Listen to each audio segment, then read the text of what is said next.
जय हिंद साथियों, मैं अंकित कुमार यादव आप सभी का स्वागत करता हूं सृष्टि ज्ञान केंद्र में, जहां हम पढ़ रहे हैं कक्षा 12वीं की पॉलिटिकल साइंस और जिसमें चल रहा अध्याय 4 जिसका नाम है भारत के विदेश संबंध। जिसमें अभी तक हमने ये जाना कि एक देश के लिए विदेश संबंधों का कितना महत्व होता है, एक देश को आगे बढ़ने में विदेश संबंधों से किस प्रकार से सहायता मिलती है, क्या भूमिका होती है एक देश के लिए विदेश संबंधों का, और भारत की विदेश संबंध की नीति में गुटनिरपेक्षता की नीति की क्या भूमिका है, इस बात से भी हम वाकिफ हो चले हैं। अब हम चल रहे हैं आगे बढ़ रहे हैं, हम चल रहे हैं अपने एक पड़ोसी के साथ हुए संघर्ष की बात करने, जिसको जो बनता है तो सबसे पहले हम उसे देश के तौर पर रिकॉग्नाइज करते हैं कि एक तो देश है, लेकिन वही एक समय पर हमारी पीठ में छुरा भोंकता है। आज हम चल रहे हैं भारत और चीन के संबंधों के बारे में पढ़ने। वो कौन सी चीज थी जिसने चीन को भारत पर हमला करने के लिए उत्तेजित किया। आज हम चल रहे हैं उस चीज को, उस कारण को, उन सभी प्रमुख विवादों को समझने जिन्होंने भारत और चीन के रिश्तों में वो खटास पैदा की जो एक लंबे समय तक रही। आज हम उसको बहुत ही विस्तार पूर्वक चल रहे हैं समझने। पहले चीन के साथ संबंध हमारे बहुत अच्छे थे, लेकिन वो कौन सी चीज थी जिसने चीन और हमारे संबंधों को 56 के आंकड़े जैसा कर दिया। तो आइए विस्तार पूर्वक पढ़ते हैं और समझते हैं भारत और चीन के संबंधों को। भारत और चीन के संबंधों में तिब्बत की क्या भूमिका है, इस चीज को भी हम बहुत विस्तार पूर्वक जानेंगे और समझेंगे कि तिब्बत भारत के और चीन के सीमा विवाद में क्या भूमिका निभाता है। ये सारी चीजें हमारे लिए, आपके लिए, हम सब के लिए जानना बहुत जरूरी है, बहुत जरूरी है। जरूरी नहीं सिर्फ, बहुत ज्यादा जरूरी है। तो आइए प्रारंभ करें। पाकिस्तान के साथ अपने संबंधों के विपरीत आजाद भारत ने चीन के साथ अपने रिश्तों की शुरुआत बड़े दोस्ताना ढंग से की। पाकिस्तान के विपरीत हमारा चीन के साथ संबंध जब स्टार्ट हुआ तो बहुत ही प्यार भरा, बहुत ही शांति भरा, बहुत ही मनमोहक, बहुत ही गले लगाने वाला, मतलब बहुत प्यारा था, बहुत अच्छा था जिसे कहते हैं। लेकिन कहते हैं ना, जो ज्यादा ही मिठाई होती है ना, जो ज्यादा ही मीठा होता है उसमें घुन भी, मक्खियां भी बहुत जल्दी लगती हैं, खराब भी बहुत जल्दी होता है, वही होता है। आगे सुनो।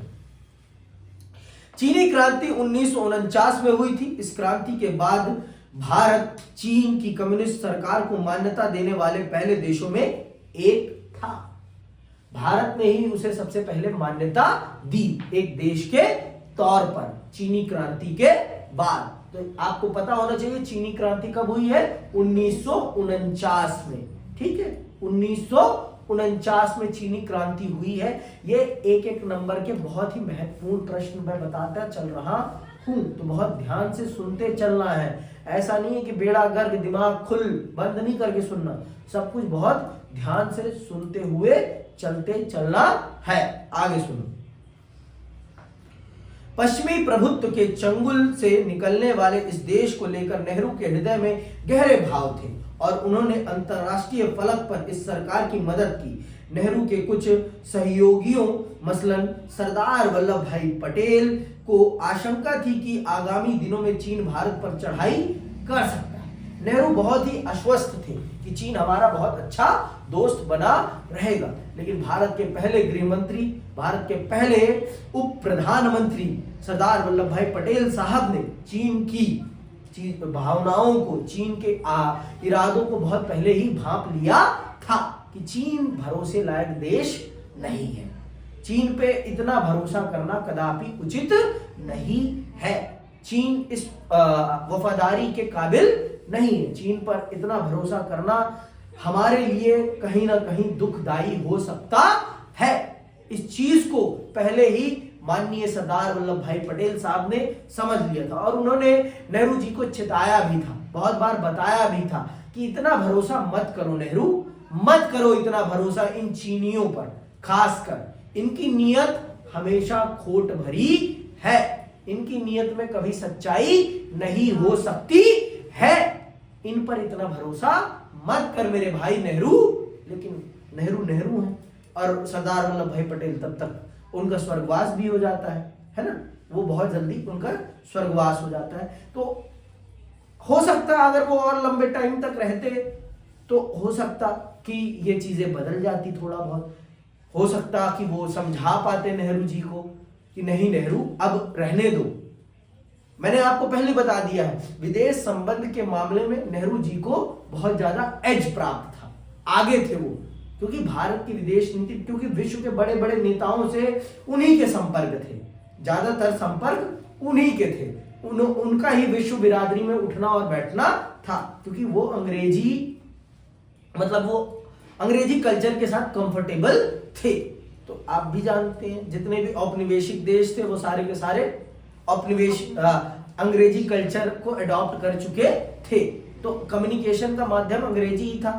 सरदार वल्लभ भाई पटेल भी जानते थे अंग्रेजी, ऐसा नहीं है कि उनको नहीं पता, लेकिन वो ड्रेसअप अंग्रेजी वाला छोड़ चुके थे।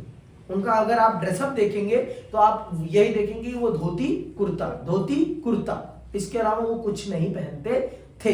जब गांधी जी के मिलने के बाद उन्होंने सारा का सारा अपना पश्चिमी प्रभुत्व अपने ऊपर से हटा दिया था। किसने? सरदार वल्लभ भाई पटेल साहब ने। ठीक है, साहब ऑलवेज। ठीक, तो ये चीजें हमें याद रखनी है। तो नेहरू जी को विदेश संबंध के मामले में एज प्राप्त था और वो ये मानते थे कि ये हमारे जैसा देश है, हमारी जैसी विचारधारा को मान रहा है और मेरे परम मित्र के रास्ते पर चल रहा है। याद है ना किसके रास्ते पर? कम्युनिस्ट देश बना है चीन। तो कम्युनिस्ट उस समय कौन था सबसे बड़ा? यूएसएसआर, है ना, यूएसएसआर के रास्ते पर चल रहा है। तो ये सदैव हमसे मित्र भाव व्यवहार करेगा, ये शत्रुता का भाव नहीं लाएगा। ये कौन सोच रहा था? पंडित नेहरू। कौन सोच रहे थे? पंडित नेहरू, चाचा नेहरू। लेकिन चाचा नेहरू खा जाएंगे गच्चा। अभी पढ़ते हैं, ठीक है, वो खाएंगे क्या? गच्चा। अभी सुनना,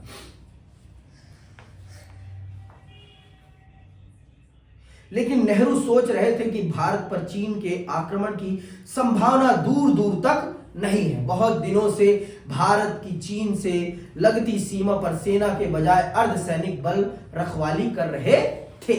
तो नेहरू जी इस गच्चे में थे, इस भ्रम में थे कि चीन हम पर हमला नहीं करेगा। तो वहां पर भारतीय सेना रक्षा ना करती हुई, सीमा की सुरक्षा भारतीय सेना ना करते हुई वहां राज्य की पुलिस कर रही थी, अर्धसैनिक बल कर रहे थे। मतलब जैसे सीआईएसएफ, सीआरपीएफ, ये अर्धसैनिक बल कहते हैं इन्हें, ठीक है। तो ये कर रहे थे। इनके पास वो हाईटेक हथियार नहीं होते, इनके पास वो प्रशिक्षण नहीं होता। पुलिस होती है और सेना होती है। सेना गोली मारने से पहले कभी ये नहीं पूछेगी कि तू कौन है, वो कदापि नहीं पूछने वाली। गोली पहले मारेगी, फिर आपकी लाश से पूछेगी हु आर यू, कौन हो तुम। समझ में आई बात? सेना होती है? हमारे इंस्टीट्यूट में एक लड़का है, वो किसी से भी सेल्फी लेने चला जाता है, किसी से भी, कितनी भी सुरक्षा, वो एनएसजी का घेरा तोड़ देता है। एनएसजी समझते हो? एनएसजी का घेरा तोड़ने का मतलब है अपनी मौत से खेलना। नितिन गडकरी जी आए थे हमारे चैनल में, तो उस दिन वो चला जाएगा, सेल्फी लेकर आएगा, बिना सेल्फी लिए नहीं आता। हमारे जो चैनल हेड है न्यूज़ 24 की, वो समझाते हैं उसे कि भाई मत करा कर, वो परेशान है। मतलब आज भी देखते क्या होगा, मनोज तिवारी जा पाएंगे या नहीं जा पाएंगे कोई पता नहीं है। वो हो जाएगा, सेल्फी लेकर फिर आएगा। आगे सुनो। तो कमांडोज, जब मतलब हमने बहुत ज्यादा भरोसा, नेहरू जी ने हद से ज्यादा भरोसा कर लिया और उसी का खामियाजा भी नेहरू जी ने भुगत लिया।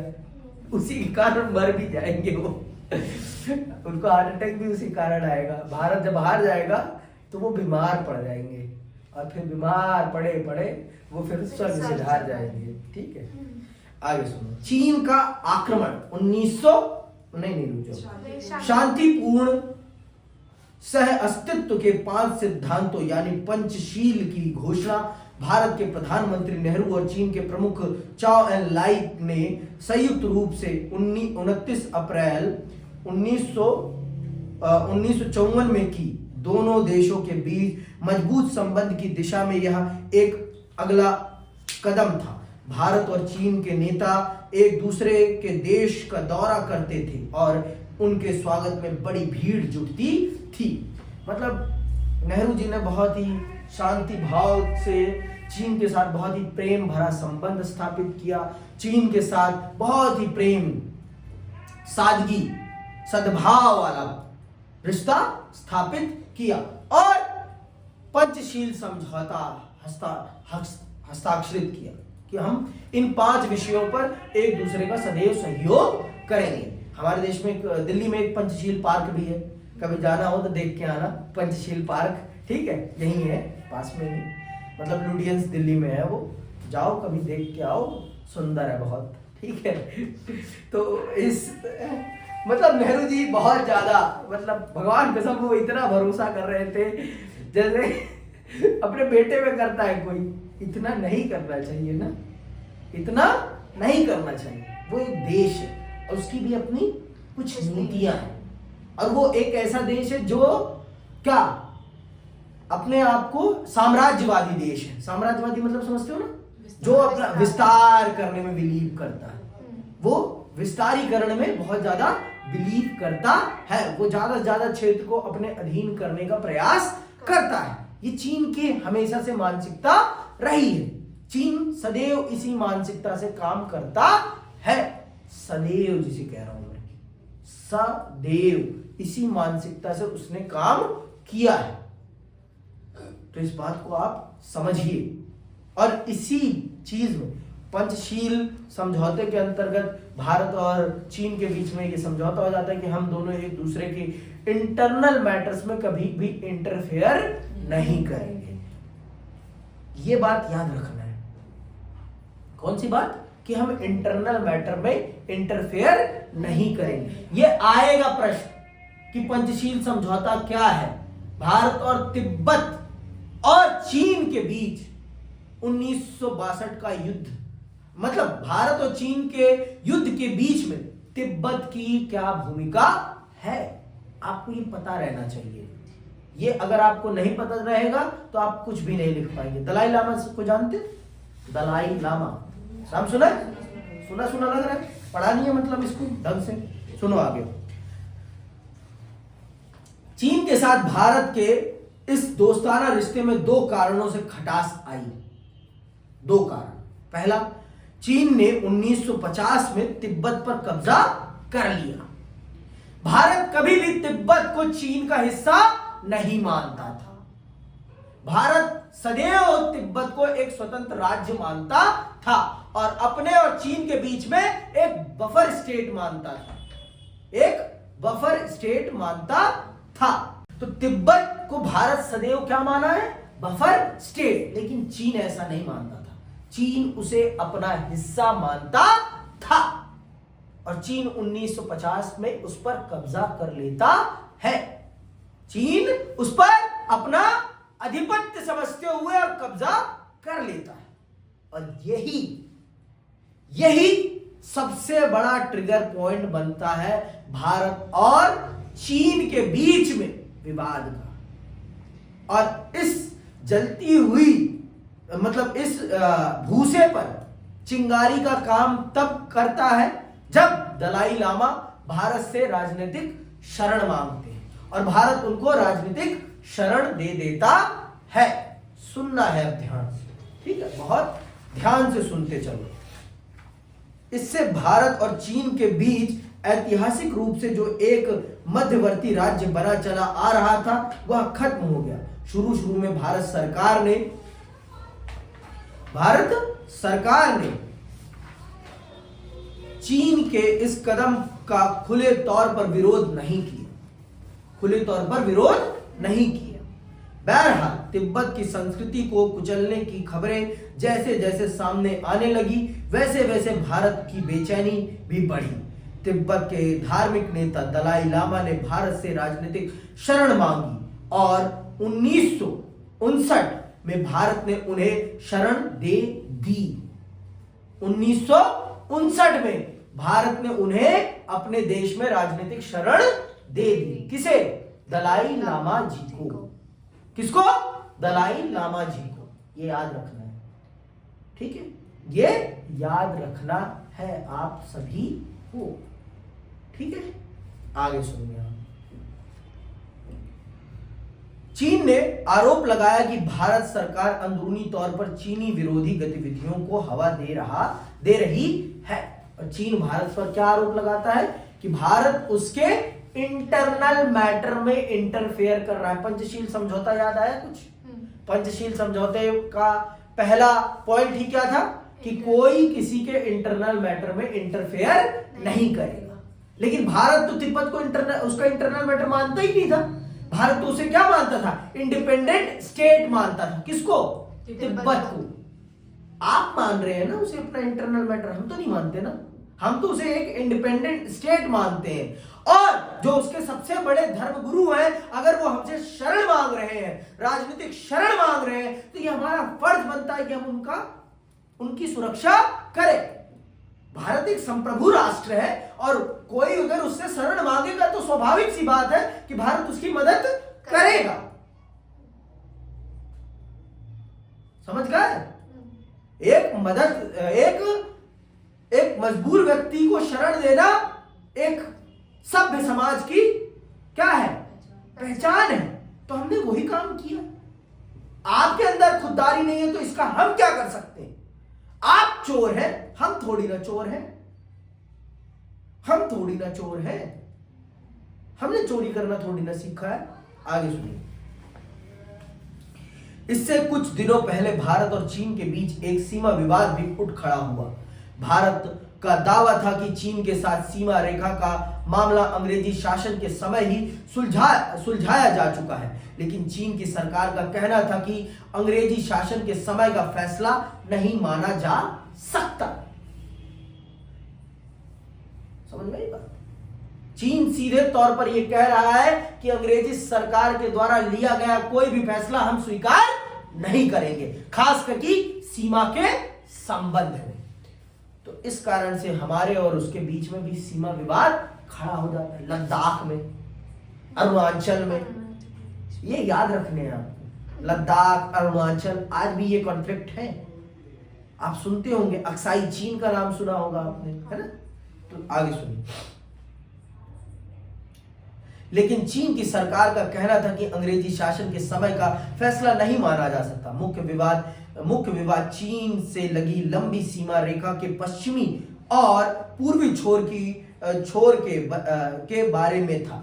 चीन ने भारतीय भूक्षेत्र में पड़ने वाले दो इलाकों, जम्मू कश्मीर के लद्दाख वाले हिस्से के अक्साई चीन और अरुणाचल प्रदेश के अधिकांश हिस्से पर अपना अधिकार जताया। अरुणाचल प्रदेश को उस समय नेफा या उत्तर पूर्वी सीमांत कहा जाता था। 1957 से 1959 के बीच चीन ने अक्साई चीन इलाके पर कब्जा कर लिया और इस इलाके में उसने रणनीतिक बढ़त हासिल करने के लिए एक सड़क बनाई। दोनों देशों के शीर्ष नेताओं के बीच लंबी चर्चाएं और बातचीत चली, लेकिन इसके बावजूद मतभेद को सुलझाया नहीं जा सका। दोनों देशों की सेनाओं के बीच सीमा पर कई बार झड़प हुई और चीन ने हमारे एक हिस्से को, लद्दाख के एक हिस्से को, जिसे आज अक्साई चीन के नाम से जाना जाता है, वो हड़प लिया और वहां पर सड़क बनाकर उस पर एक रणनीतिक बढ़त भी हासिल कर ली। तो ये है चीन। इसे कहते हैं चीन। इसे क्या कहते हैं? चीन इज चीन। बहुत हरामी देश है, बहुत ज्यादा हरामी देश है। ये बात याद रखना है आप सभी को। Never forget. कभी किसी चीनी पर भरोसा नहीं करना। नेहरू जी वाली गलती कदापि नहीं करनी। वर्षा तो नहीं करेगी, ठीक है? वर्षा नहीं कर सकती।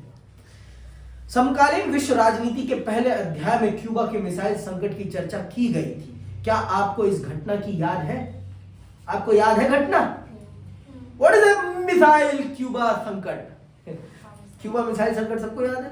किस समय कालखंड में हुआ है? 1962। और चीन ने भारत पर कब आक्रमण किया है? 1962। Same time. क्यों? कभी सोचा? ताकि उसकी हेल्प करने के लिए कोई ना आ सके, विश्व बिरादरी आपस में भिड़ी रहे और मैं आसानी से अपने काम को अंजाम दे दूं। देखो, भारत एक लोकतांत्रिक राष्ट्र है और चीन एक कम्युनिस्ट देश है। लोकतांत्रिक राष्ट्र की अलग मर्यादाएं होती हैं और कम्युनिस्ट देश के अलग उद्देश्य होते हैं। वहां मर्यादाएं नहीं होती, उद्देश्य होते हैं। हमारी मर्यादाएं हैं, हमें अपने देश में लोकतांत्रिक भावनाओं को जीवित रखना है और उनके अनुसार देश को चलाना है। वहां पर फैसले लेने में टाइम नहीं लगता, वहां पर लोगों को कोई लोकतांत्रिक अधिकार नहीं होता। पता है ना, चीन में लोगों के पास किसी भी प्रकार के ह्यूमन राइट्स नहीं है। हमारे देश में जिस प्रकार के लोगों के पास ह्यूमन राइट्स हैं, वैसे ह्यूमन राइट्स चीन के लोगों के पास एक भी नहीं है।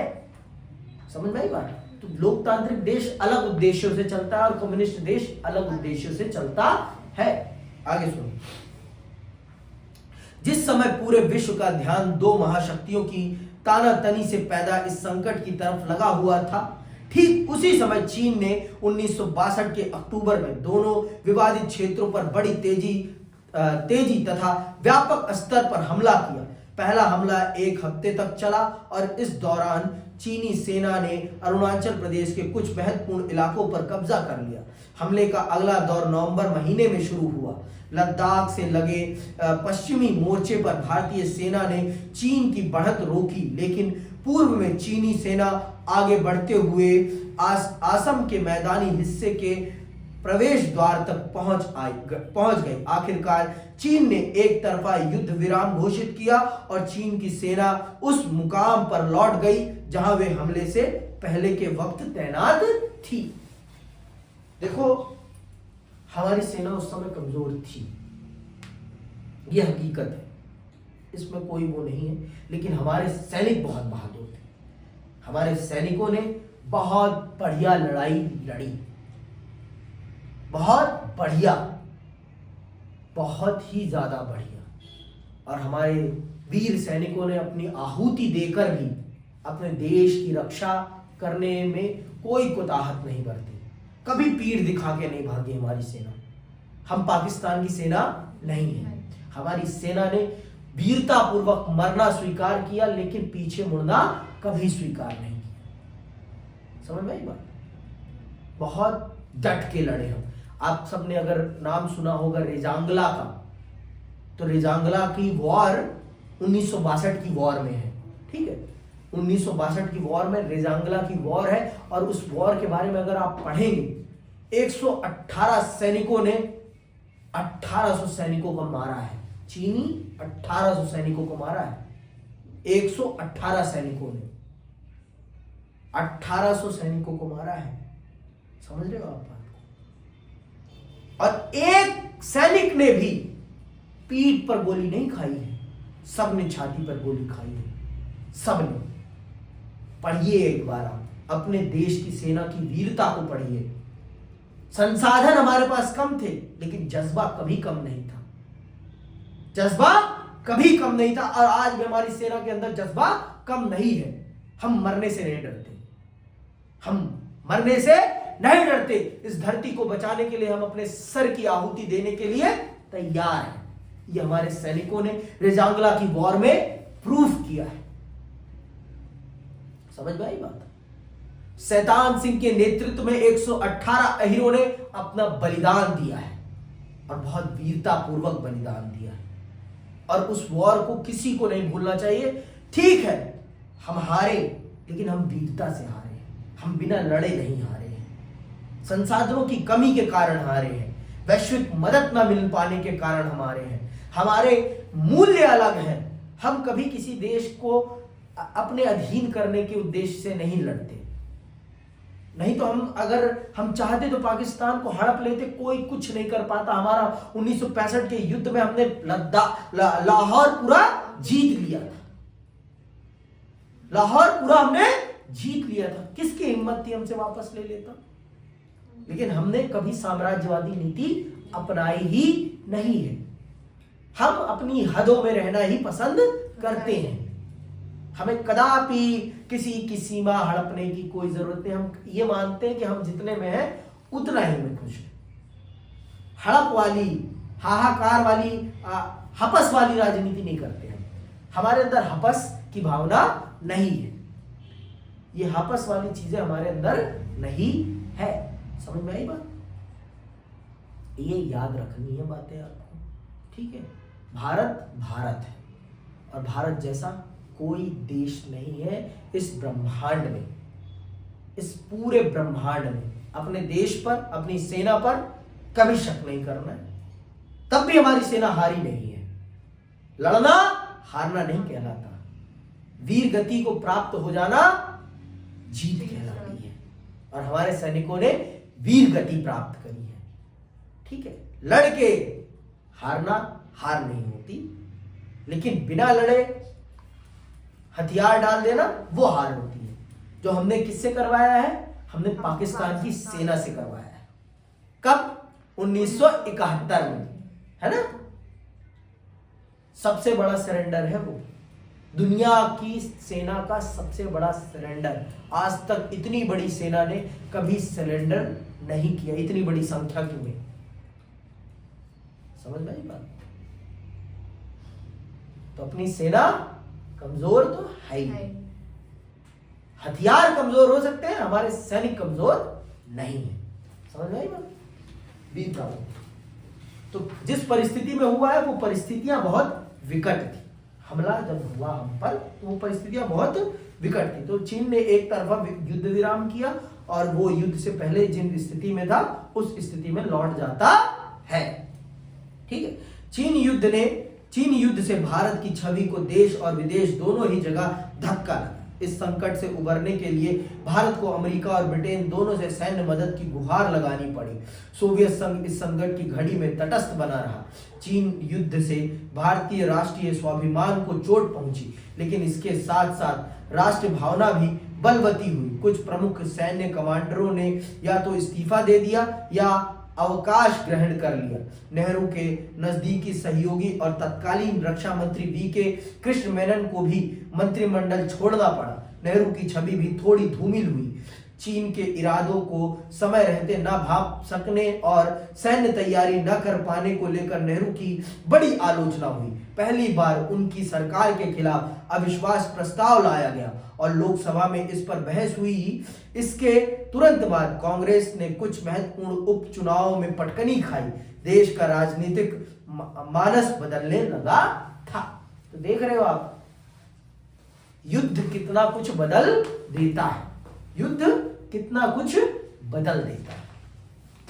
आगे सुनो। भारत चीन संघर्ष का असर विपक्षी दलों पर भी हुआ। इस युद्ध और चीन सोवियत संघ के बीच बढ़ते मतभेद से भारतीय कम्युनिस्ट पार्टी के अंदर बड़ी उठापटक मची। सोवियत संघ का पक्षधर खेमा भाकपा में ही रहा और उसने कांग्रेस के साथ नजदीकी बढ़ाई। दूसरा खेमा कुछ समय के लिए चीन का पक्षधर रहा और यह खेमा कांग्रेस के साथ किसी भी तरह की नजदीकी के खिलाफ था। भारतीय कम्युनिस्ट पार्टी 1964 में टूट गई। इस पार्टी के भीतर जो खेमा चीन का पक्षधर था उसने मार्क्सवादी भारतीय कम्युनिस्ट पार्टी बनाई। चीन युद्ध के क्रम में माकपा के कई नेताओं को चीन के पक्ष लेने के आरोप में गिरफ्तार किया गया, क्योंकि चीन एक कम्युनिस्ट देश है। तो भारत की जो कम्युनिस्ट विचारधारा वाली पार्टियां थी उनमें से कुछ पार्टियां चीन का पक्ष ले रही थी और कुछ पार्टियां भारत का पक्ष मतलब कांग्रेस का पक्ष ले रही थी। तो इसके कारण फूट पड़ जाती है और भारतीय कम्युनिस्ट पार्टी भी टूट जाती है और फिर जो चीन का पक्ष ले रहे थे उन नेताओं को गिरफ्तार भी किया जाता है।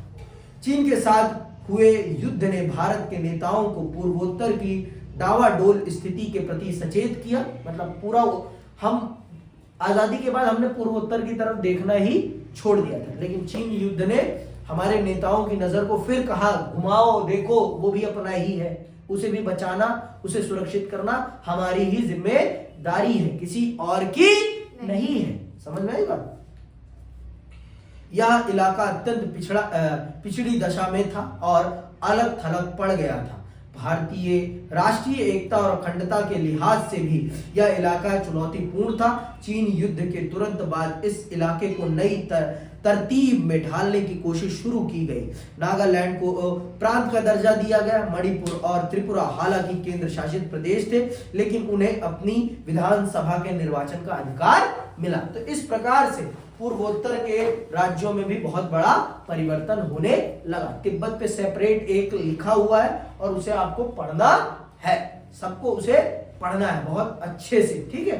तो इस युद्ध ने भारत को अपनी सेना पर काम करने के लिए प्रेरित किया। भारत के अंदर राष्ट्रवाद की जो भावना आजादी के बाद थोड़ी डाउन हो गई थी, फिर उसे लालायित कर दिया। फिर लोगों के अंदर जोश पैदा हो गया, खरोश पैदा हो गया। लोग फिर से एक नए जोश के साथ देशभक्ति में डूब गए। लेकिन इसने हमारी सेना की कमजोरी जरूर सामने रखी, संसाधन के तौर पर, सेना के तौर पर नहीं, संसाधनिक तौर पर हम कमजोर थे उस समय, सैन्य तौर पर नहीं। हमारी सेना पानी पर भी युद्ध लड़ने का कौशल जानती है, पानी पीकर भी युद्ध लड़ने का कौशल जानती है। ये भारतीय सेना है, समझ में आई बात। और कभी भी ना हटी है, ना झुकी है, ना हटेगी, ना झुकेगी। ये भारतीय सेना है और हमें पूरा अपनी सेना पर विश्वास है, गर्व है और हमारी सेना लड़कर हारेगी। अपनी हार स्वीकार करना कोई गलत बात नहीं है, उससे सीख लेना बड़ी बात है। और हमने सीख लिया और 65 और 71 के युद्ध में सामने वाली पार्टी को ध्वस्त किया है हमने, ध्वस्त, समझ में आई बात। ये भारतीय सेना है। और फिर हमने बहुत सारे परिवर्तन किए। पंडित नेहरू बीमार पड़ जाते हैं इसके बाद, और पंडित नेहरू स्वर्ग सिधार जाएंगे। फिर उसके बाद इस देश का नेतृत्व संभालेंगे कौन? ये प्रश्न है आप सबके लिए। अगली क्लास में आप सब कमेंट बॉक्स में बताइएगा। इसी के साथ मैं विदा लेता हूं। जय हिंद, जय भारत।